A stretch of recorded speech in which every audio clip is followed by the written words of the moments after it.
has done over 300 different voices and anime, commercials, video games. We brought him in because he was the voice of Moto and Ghost in the Shell. But I'm sure there's people who like him for plenty of other voices. He'll go more into that. Julie Madalina's been in the industry. Actually, I was surprised to find out that she was in Children of Corn. One of the scariest movies to me as a 13-year-old, which just freaked me out, was Children of the Corn. It was like, oh. Yeah, I lived on a farm with corn. Yeah. Big cornfield. Was she one of the years? So, but she was in Ghost in the Shell as the Tachikoma, which I cry about every time I think about, and I'm not going to go into the thing about it. And then we have Mr. Lord Zed himself, Robert Axelrod, who is in the Power Rangers. Now, I have to say that all of our guests have been on Power Rangers. Epcar did mostly monsters. And I directed ADR. And he did ADR on the show. Madalena was in Power Rangers in Space or Universe or something like that.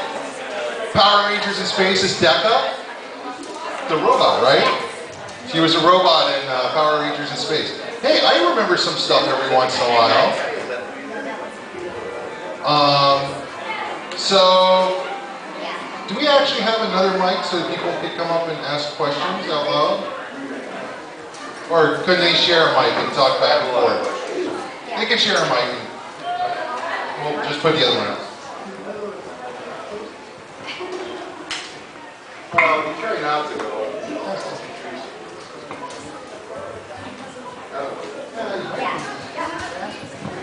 Yeah, let's do it that way. We'll do it that way. All right. Okay.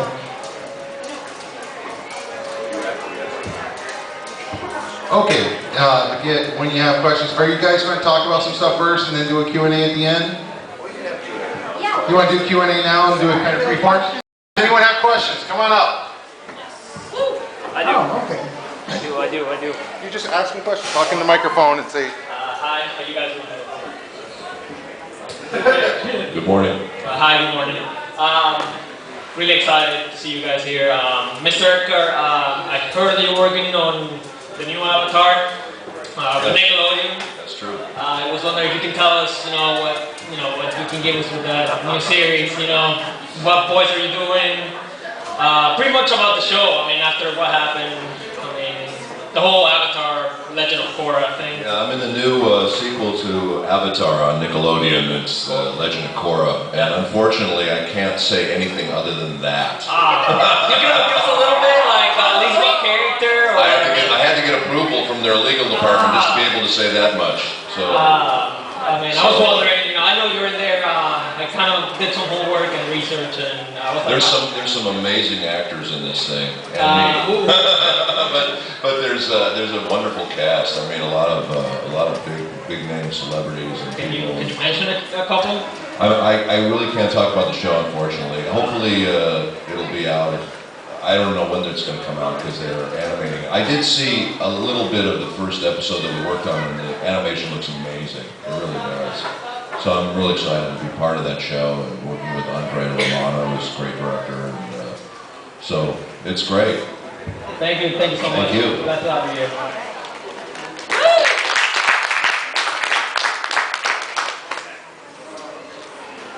This is really tall for me. Sorry.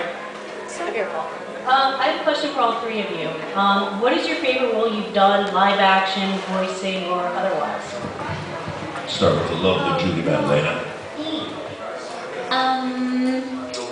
Children of the Corn. For some reason, after I did that role, people kept giving me knives for gifts. I don't know why. It's kind of like, really? You want to go there? Gosh, I had a lot. I think there's one I'm working on right now that I really like, just because she's got a dialect, English dialect. Rebecca Steen for Monster High. That's a new. I've just joined that series. I'm playing Venus McFlytrap and Rebecca Steam on that. But she's like a Cockney robot, and she's really fun. I like her just because she's wacky but tough and strong, and that's a fun character. I also liked in Magic Knight Ray Earth. That was one of my favorites. I know. She was fun because it was the first time I got to play a warrior. You know, I was always like this cute little girl, and I got to do a warrior, and she was just out there and radical and strong, and again, it was really a fun opportunity for me to play that kind of a character as a woman. You still are a cute little girl.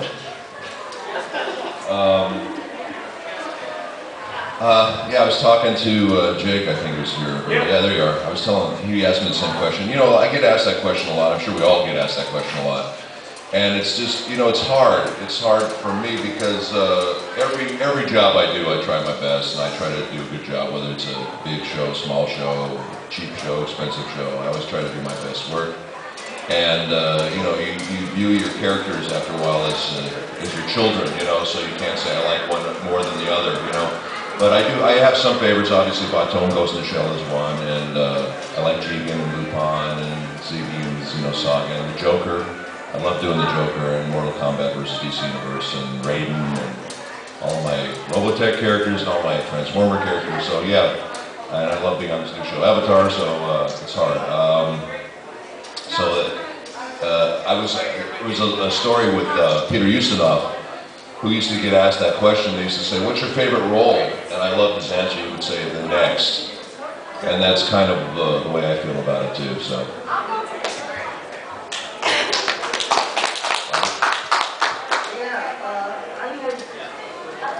Yeah, turn it on. There. All right. Hello? Yeah, there it goes.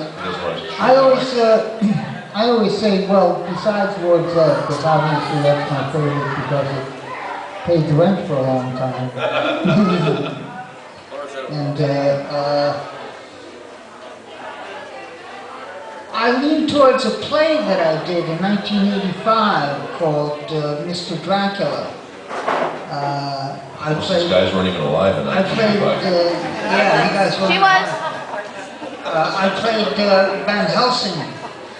It was a stage play, and he wasn't Van Helsing, he was Hank Helsing, Henry Helsing, from Brooklyn, New York. And we had updated the Dracula theme, the Dracula show, to take place in modern times, to take place in Atlanta, Georgia, around the CDC, Center for Disease Control. So, and it was a comedy, and it was a great play. It was a lot of fun. We did a lot of improvising to develop the show, and that was one of my favorites. But as far as voiceover is concerned, I go with Richard. There's so many roles I've done, and I put my all into. I like Finster. I liked.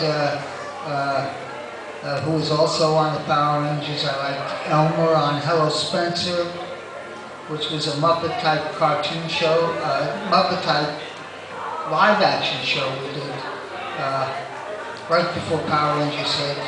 And there's quite a few of them. And I go with Peter Ustinov. They say the next one is my favorite. Yeah, I like that one. Thank you. Thank you for the question.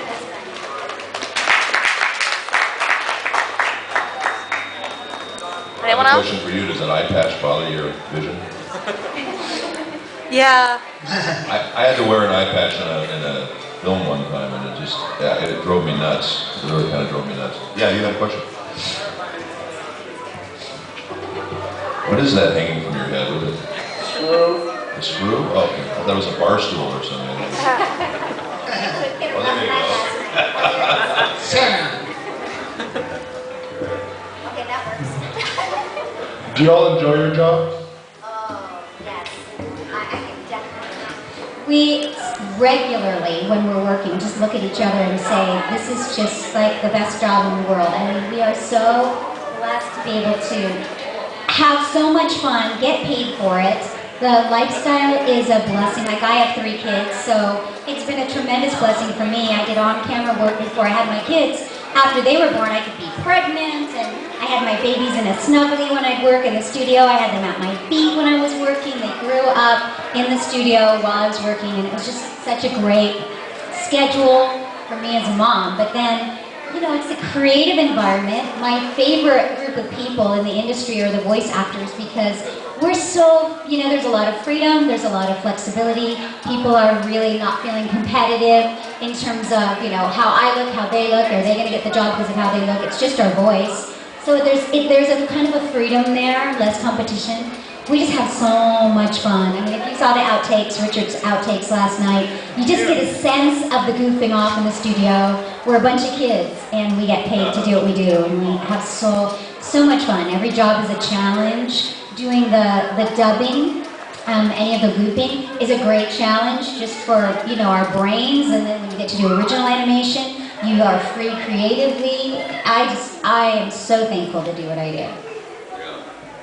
Yeah, no, we're very fortunate. We actually love our work, and a lot of people can't say that, you know. So we go on and have a lot of fun.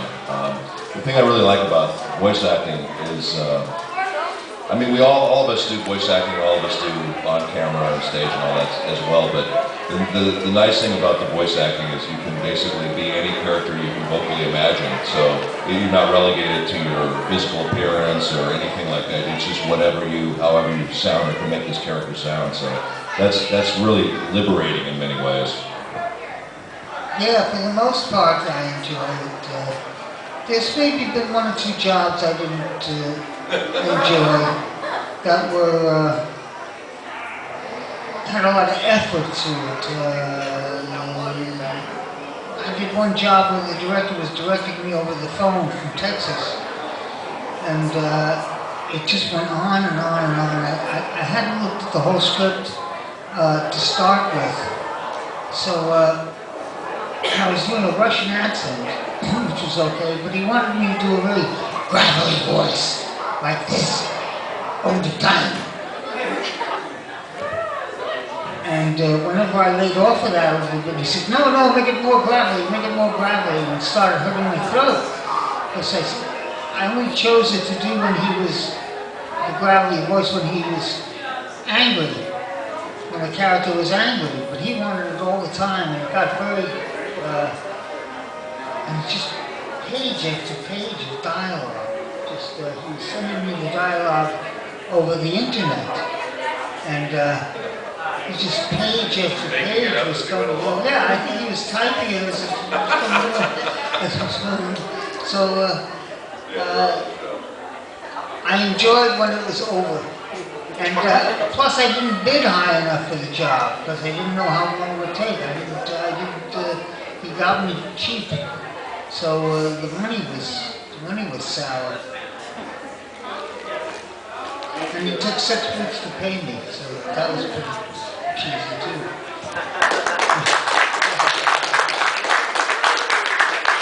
Other than that, he loved it. No, we have to do, especially with some of these new games, are just basically, you go in the studio, it's like 4 hours of screaming your butt off, because they're, you know, these combat games, you're supposed to be screaming over the tanks and the guns, and the, you know, and you walk away. I did this one job where I was, I can't talk about this game, it's coming out soon, but you'd recognize the title. But anyway, I went in there, I was supposed to be there for 4 hours, 6 hours later, I was screaming my butt off. And then the guy says to me, I've saved the best loops for the end. I didn't want you to blow out your pipes, which I'd already done. And he said, I want you to do 10 loops of being burned alive by a flamethrower. I said, you need 10? He said, yeah, 10 loops of this for 30 seconds each, and go. Oh gosh. So I gave it every ounce of whatever I had left. And then after that, he goes, oh, I found a character for you. And by that time, I sounded like this. I was totally blew my pipes out. It was horrible. And the next day, I had to do a Hallmark commercial on the radio. So that was interesting, yeah. Richard and I are working on a game, and one of my latest sessions on that, I actually was playing, big surprise, right, a little girl on it. Well, she was a little girl warrior, and usually when you get to that part of the session, when you're recording all the impacts and the you know, the battle effects and things like that, you're doing the usual. You're doing the and whatever, all the death groans, the death rattles, the impacts, the screams, the attack sounds. Well, this character, and it's the first time I've ever had this, as a little girl was saying things when she got hit like Mommy and Owie. And it was the most ridiculous, bizarre, out of context, and it was so fun. It was the most fun I've ever had with Impact things. She was like, that hurt, you know, instead of ow, or you know, whatever they would have me do that. Oh, I'm dying. You know, it was so fun. It was very, very different. It was the most fun I've ever had with the Impact sounds. It was very bizarre. I didn't have to scream and kill myself. More questions? Another question? More answers? In regards to your friends and family, when you started voice acting, what were their thoughts and what are their thoughts now? That's a good one. You know, it's kind of a bizarre, I've never been asked that before, but my family was, I think they always knew I was going to be an actor, so they were always actually very, very supportive of me, and I was lucky because I know a lot of people who want to go into this business, they get a lot of flack from their family, and mine weren't. They were just very supportive of anything I wanted to do. They were great, so I didn't have a problem with it, and you know, thankfully I've been able to, you know, make a living at this business and support myself, so they've been fine about it, but you know, I have very little family left though. I only have a brother left at this point, so you know, everybody's gone, but yeah, there's my family on stage here. But they were, no, they were great. They were really great and very supportive. I just have a mother and sister, and my mother passed away recently, but she never wanted me to be an actor until I made a living at it. Then she turned around. She said, oh, how do you do it so well? Just lay a couple of hundred on me. No, she made her own way. But I had to do that. My sister has always been very blasé about my career. Yeah, she's, I don't know if there's a little jealousy going on. She always marveled at the fact that I could be that creative, and she has to work at being creative. But she's very wealthy, so, and I'm not. So she did something right. But by and large, they both supported what I was doing. And my sister supports me. She thinks it's great that I travel all over the country for conventions. I'd have to say pretty much the same thing. I mean, when I was leaving home to go to college, my dad's emphasis was get a real job, you know? It's like, I know you want to do this acting thing, and I was already acting professionally at that point, but it was kind of like Richard's, you know, experience where everybody kind of knew it was in the cards, but my dad was like, just get a real job, you know, for backup. So the longer I went in my career and the more I worked, the more my family sort of realized, oh, she's serious about this, we're not going to be able to change her mind, and oh, she's getting work, so she must be good. But I was here in LA, my family was up north, so it was always sort of this distant kind of, you know, they're removed from it, they're really clueless. You know, and the more I work, the more that they get involved in it, but they're in their own world. I just would report back when I would get work every now and again. So it's been kind of actually stabilizing for me in a sense, and then having kids has been stabilizing. So I have this life besides my career, and I have a whole, actually, you know, I have a whole world that doesn't really even know what I do. Because I don't talk about it much because it's my kids' life and my family life, and so it's kind of fun every now and again when people find out what I do. They're really, you know, they're very interested and excited, and they go, wow, because it's a fun world, and it's different from the mommy world and the wifing world and the kid world. So it's been kind of fun, especially now that my kids are older and I'm working more again. It's been fun to have those worlds kind of come together, and everybody's always been really, you know, supportive and enthusiastic. It's a fun industry. Speaking of your kids, though, how old are they now? 17, 15, and 13. What do they and their friends think? Do they come over and go, hey, can you do this voice? Do they watch your shows? You know, thank you, that's a really fun question. As my kids were growing up and they knew that I was doing it because they were with me, it didn't really mean anything to them. You know, they didn't, you know, they would see, like, I would do a lot of kids projects. So they would, like Leapfrog and, you know, kids animation and stuff like that. So they could watch that, but there really wasn't any connect until the last couple years when their friends found out that I did Children of the Corn. My kids didn't know. So it kind of opened up this, they watched their friends' reaction and they started to feel proud that, well, my mom, you know, does this, she's in this business, and so the gears didn't really start to click until the last couple years. And they still haven't seen Children of the Corn. I was holding it back as long as possible, but people are arranging showings and I'm not going to be able to hold it off very soon. So, you know, so the bit by bit, they still don't know half of what I've done. I've never pulled out the, you know, VHS and the beta copies and the DVD copies of the things I did way back when on camera, but bit by bit, they're catching on. They're like, oh, we like this. And I'm the cool mom, slowly but surely, at a very convenient time when they're teenagers, when normally I'm not. So it's been fun. That's cool. Thank you, guys. Thanks for asking these questions. I'd just like to add something to that real quick.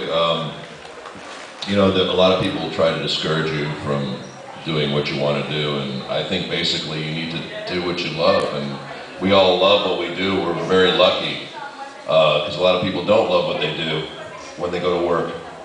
And, you know, a lot of people went to college or whatever with the idea they're going to get a job to support themselves, and they hate it. And then I know I had a lot of my friends who were like engineers or people like that who were in the corporate world that got laid off because of the economy.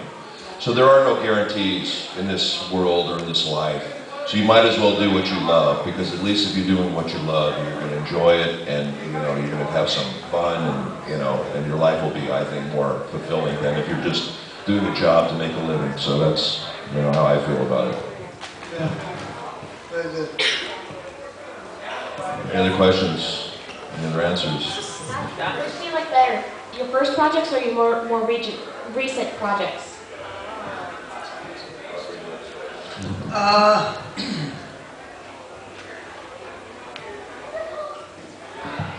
I like the more recent projects because I can bring what I've done in the past up to the present, technique and experience, and well, it's more current because I'm doing it now. Once it's done, it's nice to recollect and look back on it, but it's more exciting to concentrate what's in the now. So what's happening in the present is more exciting.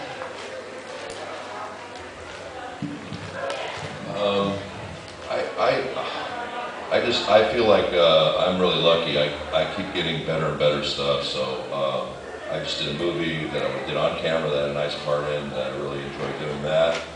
I'm in this new series with Nickelodeon. I'm very happy to do original animation, and I'm in a bunch of AAA title games right now. So you know, for me, it just seems like it's getting better and better and better. So I'm really happy about that, and I love a lot of some of the stuff I started out doing. You know, but it's nice to have a progression to it. I tend to agree with Richard and Robert. When I started, I was learning on the job. It was way back when, it was before feature film actors were doing voiceovers. It was before television actors were doing voiceovers. It was way back in the days when, you know, film actors only did film, you know, and TV actors only did television, and there were commercial actors, and then there were voiceover actors. So it was really a blessing. You know, I was trained on the job. Everybody knew their place. Pardon? Everybody knew their place. Yeah, exactly. Now it's all the lines are blurred. Yeah, exactly.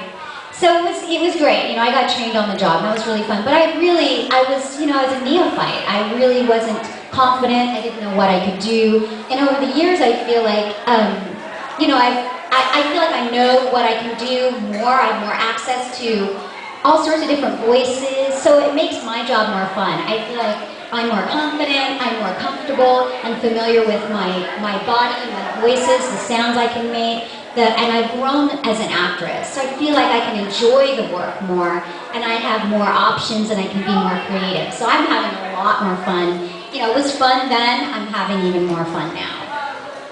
All right, thank you. Thank you.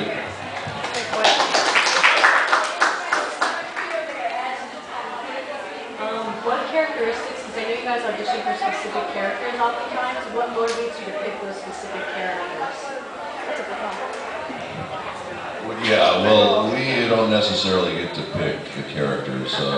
We go and audition for different parts that whoever's in charge, the director, casting director, thinks we're appropriate for. So we'll go in and audition for those roles, and if they like us, then we get the part, and that's how a lot of the parts work.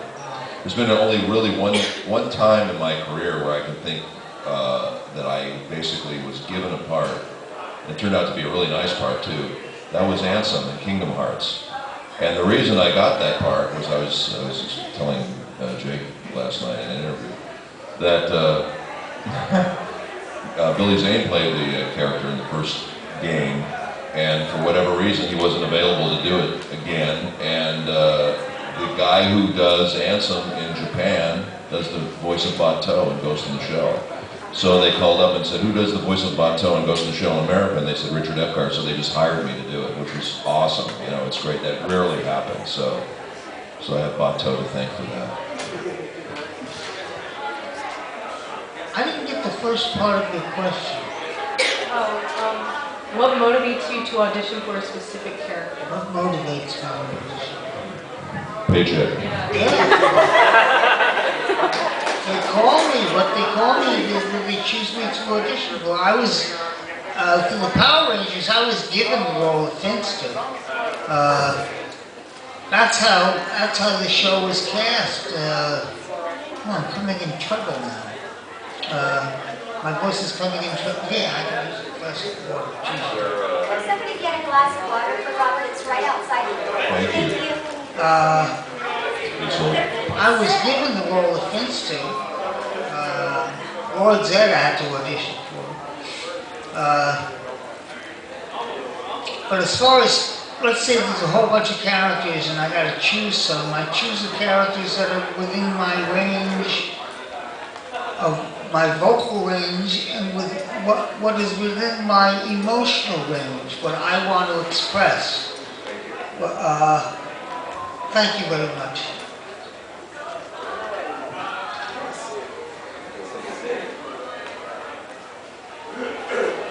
So, and that doesn't necessarily mean good guy, bad guy, but that just means what drives the character. If something turns me on about what drives the character, I'll choose that role to audition for. And that's what steers me. There are also two different aspects to that. There's the show and what the show represents, and then the characters within the show. Now, sometimes we'll get, we've got a network of people that we've known for years that we'll work with and for a lot, who are familiar with what we can do. So we'll get, say, we'll go into an audition and they'll have a slew of characters that they're auditioning for. And for me, for instance, say there are 5 women in the show. Now, within those 5 characters, there may be an 8-year-old, 13, 14-year-old, a 20-year-old, and then there might be an elderly woman. So they'll throw the scripts at me and they'll say, whatever you want to try. Because they know me, they don't, they're not just bringing me in for what my voice sounds like to the ear. They're saying, we know you've got range, so pick. So based on, like what Robert was saying, what I know I can do well. Because when you're doing an audition, you want to be excellent. So I'll focus on the characters that I know I can do well. And if they're in my range, I can do them well, then I'll audition for them. But generally, I'll get cast for, well, you will always get cast for the voice that they hear in their head. That, they're like, okay, that's what I hear in my head for the character, then that's what I'm going to go with. But our responsibility when we audition is to make sure we're doing the characters that we can do excellently and we're presenting that with the audition. But then the other side of that, the other dimension is the show. Do I want to be a part of the show? Well, there's actually 3 parts. There's, do I like the characters? Do they inspire me? I'm home and I'm getting auditions. What? I was going to say, you're the only one that has that consideration. I know. I'm the only one in the industry. But as a mom with little kids, I was thinking, do I want to be a part of a show that my kids can't ever watch? Do I want to be a part of a show that you know, I don't want kids to watch. Like, do I want to lend my voice to that? I was the only one pretty much in our group that was doing that, and I just that was my you know, those were the parameters in the show that I would be a part of. But then, if you're looking at roles and they give you the choice, like we'll audition from home a lot, I'll pick those characters that I go, okay, I can have fun with this one. I feel like I can do it well, but I like it. It's a fun character. I feel like I can play with it and do something with it creatively that will be unique enough that, you know, I could get the job. So, anyway. How dare you have integrity.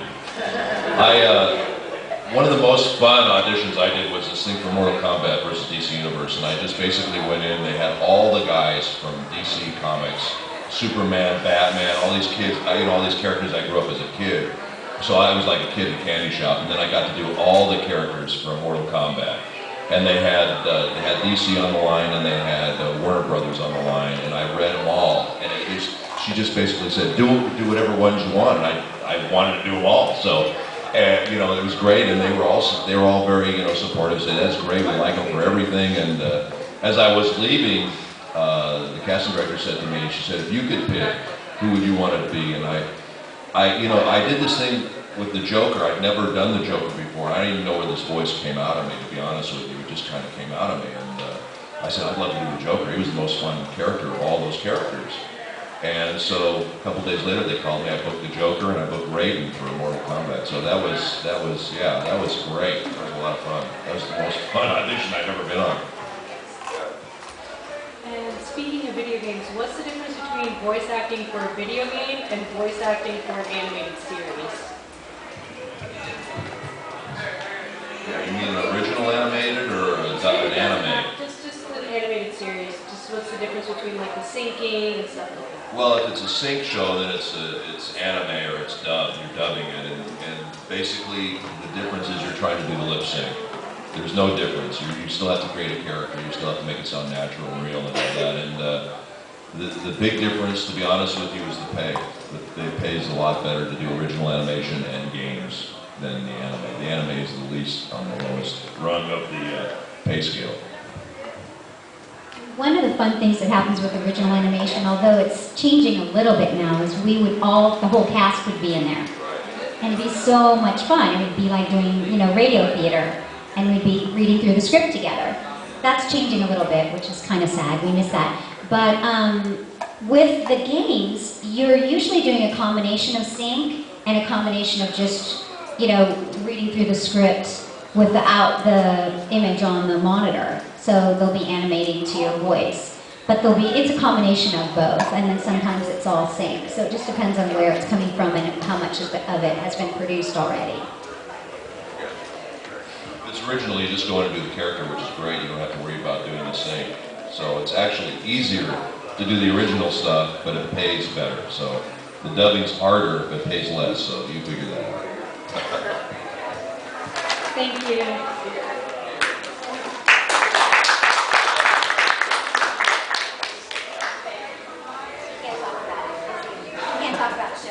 No, I know. No. I want to stay on topic. Since you're doing the animation and all that, what's the hardest that you have done? Like, when you get into a character that you have done your research, homework, and you're like, oh, I have no idea. I mean, have you had that occasion happen? Are you saying, like, when we get to a job, what's been the hardest job that we've had to do, or the most challenging? No, I mean the most challenging character that you have got to get into, and maybe you know about it, maybe you don't. So.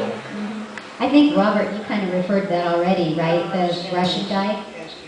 I don't understand what he's asking. He's asking, go ahead and... Let me rephrase it. That happens a lot. When you do a character, when you're voicing a character, and you have, I'm pretty sure it has happened during your career, like you have no clue about the character, and they just tell you, here, do the voicing for this. Is it really challenging, and do you have to do, like, kind of like homework? Okay, I can answer that. The Monster High job that I just got, I didn't understand that I'd been cast for the movie as well as the series, and I didn't understand that I was cast for 2 roles for the movie and 1 role for the series, And I had no clue what was going on. So I literally showed up to the job, finding out as I was walking into the studio, the pieces were coming together. I had no clue. Am I playing, you know, the one character has this Cockney accent, the other one sounds like Ellen Page. You know, so I walked into the job not knowing what I was doing. Because it just, there was so, the way Mattel works is they independently contract everything. So the one project was being done by a separate group of people. The two didn't merge? They don't really merge. Okay. We have a friend who's been trying to get that to happen for about a decade, Scott Page. Has been trying to get them to coordinate, you know, their casting so that the right hand knows what the left is doing.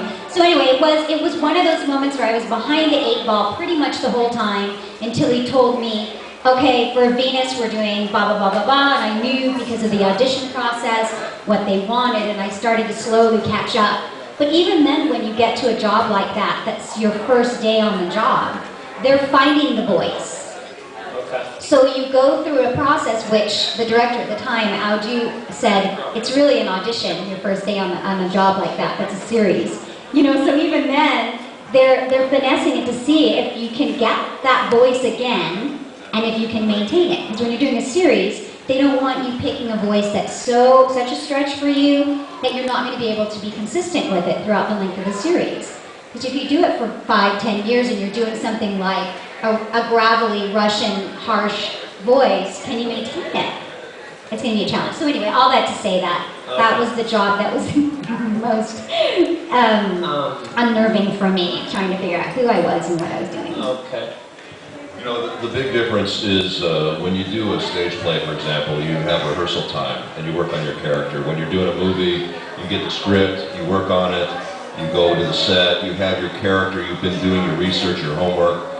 When we do our stuff, we get cast, we walk in there, we've never seen the script, we've never seen anything. Oftentimes we don't know what the character looks like until we're actually there in the booth. So basically we're cold reading everything.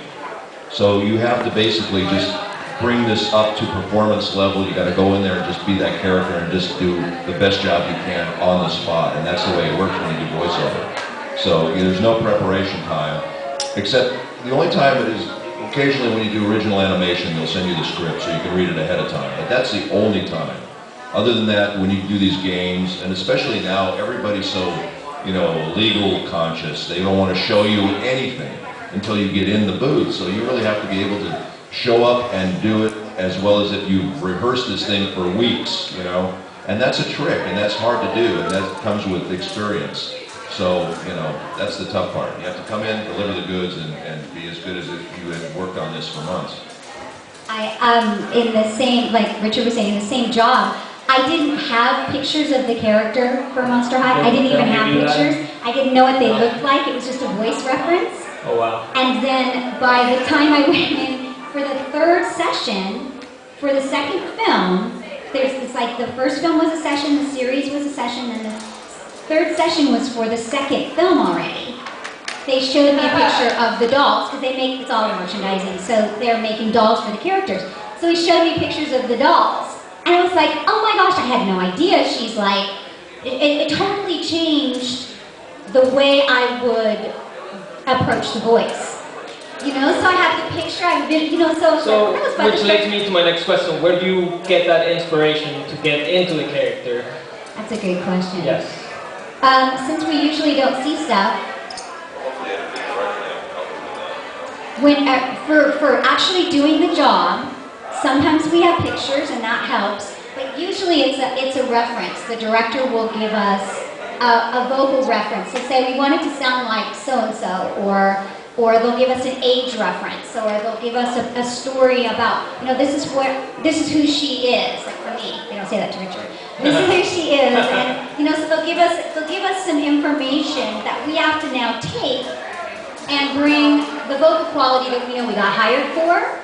We bring that vocal quality, and then it's like a recipe, and then you throw in the details that you've been given. You throw in that information, and that's how the voices really are created. And if you have the visual, that's just one more detail that you get to throw in to help you shape the voice. Sometimes there's dialects. Sometimes there's physicality in the character that we find out about. You know, it depends on, you know, yeah, like an accent like the Russian. Yeah, everything they said is true. There's nothing I can add really. It's about it. That covers it. Yeah, you just really need to rely on your director. Okay. And hopefully you have a good director, but sometimes you don't, so you just have to rely on yourself. The director may have heard you do something in the past, a year ago, and say, oh, do that guy, but make him a little lower pitched. So they'll tell me, do your fence too, but make him lower pitched. All right, so you have a jumping off point. When you're doing the voices and you're working with the cast and the director and everybody, like, do you also get to have fun and like do like improv and kind of thing and put it in there into the series, or they don't let you do much? I mean, they try to stick to the. It depends on the director. Okay.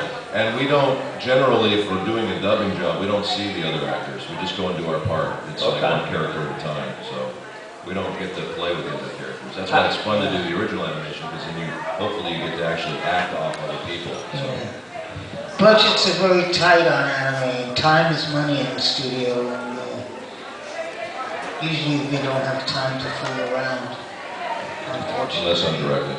Unless Richard's One last question, and I'll be done hugging the mic. Let me think of a good way to phrase it. I'm a little bit nervous. When you do the voices, do you get to meet the original people that do the voices, and the Japanese voices, or the original directors and creators, or not that very often?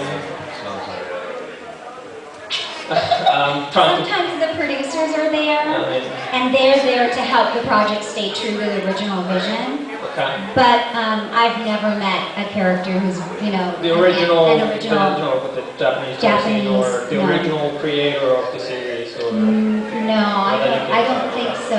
No, there'll be, if at the very least, there'll be somebody representing the project that will be present. Usually, if it's a series or a big project, usually they'll be there present at the beginning, just to get the voice dialed in, to get it just the way they want. And when they're confident, then they won't even come back to sessions. Which is good because they slow everything down. But it just depends. Like this Avatar thing I'm doing right now, they're there. The creators are there, the writers are there every time we record. But that's an original. That's an original animation. Yeah. So yeah, they're very hands-on with that stuff. So. Okay. In the Monster High, they were literally writing. They were doing rewrites, so the writers were present. They were doing rewrites while I was waiting to come in and do my session. So I was handed a sheet. The director came out. He's like, "Okay, we added a few things for your character." Pencil and say this. Yes, barely and you can't read that. So I had an extra sheet. I had my script, and then I had this extra, these extra 2 sheets. And the writers were literally, they'd pop in and say, "Hi, I can't talk, I'm writing," and they'd rush back out, until I go in to record, and then they'd have to be there to oversee, is it working? And even then, for Rebecca, she's got this Cockney British accent. They were changing the lines even then to make sure that, to preserve that the dialect and make sure it was authentic throughout. That was as we were going. Well, thank you so much. You're welcome. I'll answer your question. I've got my autograph thing at 12:01 out here, and real quick, I'm sorry, I don't mean to. I appreciate it. Yeah. You're welcome. Yep. Nice to meet you. You're welcome. Nice to meet you. I have that same outfit at home. All right, I want to put a plug in for my thing real quick here. Oh, good. I got to play. I'm very proud of this. I just finished this thing. It's a Doc Savage novel called White Eyes. It's an audio book that I did. I do 40 characters in this book and the narrator. And it's unlike when we go in and do our voices one at a time. I had to jump back and forth and remember, what does this guy sound like? What does that guy sound like? So that was very challenging, but this, I think, came out really, really well. It's a Pulp Fiction book. It's a very cool story. If you're a Doc Savage fan at all, this is one of the better ones. And I will be selling these at my autograph table if you're interested in autographing it for you. So That's my big Which plug. is where you're heading next, actually. Huh? You're heading there next. Oh, I'm heading there next, so That'll be an artist alley. that's my plug. I'm in the alley. You put me in the alley on the side of the hotel. I'll be out there next to the garbage truck, so if you need to come see me, I'll be over there pulling lettuce out of the trash bin. Do we have time for more questions? A couple more questions? We could do a couple more minutes of questions, sure. Yes, you. You with the samurai sword. Whatever you want. I have a question for her. You played what character in Wolf's Rain? Because I love that show. Oh, that's a good question. I actually took notes because it's been a while. Let me just look real quick. I don't know if you've seen me on Wikipedia, but this is why I had to take notes. Wolf's Rain? Wolf's Rain was Mew. You? Yes. And you played Bleach. That's Mr. You to you. Yes, I was in Bleach. I'm Sangetsu and Koga in Bleach. And my dad loves Star Trek, so which character did you play? Was what? Star Trek. Star Trek. Oh, I played Egrid, Ygritte? which is, he was, I forget what planet it was. One of a bunch of prisoners that was being transported to a prison planet. And then they mutiny and they take over the ship. I hate when that happens. Yeah, I've seen one of you play in Digimon, which was, I used to watch it, but now I'm I actually more. directed the first season of Digimon. You did? Yeah. And I play Edamon, Myonismon, and Could Aikmon, you do my and smoke some Ganjamon. I played him too. Could you do my Onismon? Can I do him? Can I do a voice of a character I did about 20 years ago? Because I was only 5 at the time. I think wasn't he just kind of my regular Myonismon? Didn't he talk like this? That sort of thing. I don't know. Who the hell remembers?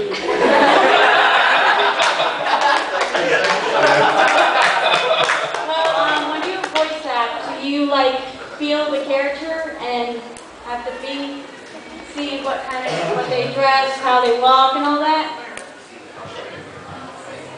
Yes, I know we've kind of referred to that a little bit, but it does, if we are watching if we're looping the show, we're dubbing it, then it really does help to see how the character moves, to see how they interact with others, to see their facial expressions.